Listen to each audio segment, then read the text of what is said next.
કર્ક રાશિ, આજે પોઝિટિવ આનંદપ્રદ દિનચર્યા રહેશે. તમે તમારા કાર્યોને વ્યવસ્થિત રીતે પૂર્ણ કરશો. ફક્ત હૃદયને બદલે મનના અવાજને પ્રાધાન્ય આપો.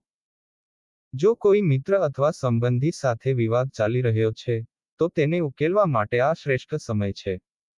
આજે નેગેટિવ પારિવારિક કાર્યોને કારણે દિવસ વ્યસ્ત રહેશે. ધ્યાનમાં રાખો કે તમે ભાવનાત્મક રીતે વહીને ખોટો નિર્ણય લઈ શકો છો. આજે કોઈ નવું કામ શરૂ ન કરવું. અન્ય જવાબદારીઓને કારણે તમારું પોતાનું કામ અધૂરું રહેશે. વ્યવસાય કાર્યક્ષેત્રમાં કોઈ નવું કાર્ય શરૂ કરવા માટે સમય અનુકૂળ નથી. આ સમયે તમારી કાર્યપદ્ધતિ કોઈની સામે ન જણાવો, નહીં તો કોઈ અન્ય તમારી મહેનતનો શ્રેય લઈ શકે છે. નોકરિયાત લોકો માટે શુભ સ્થિતિ સર્જાઈ રહી છે.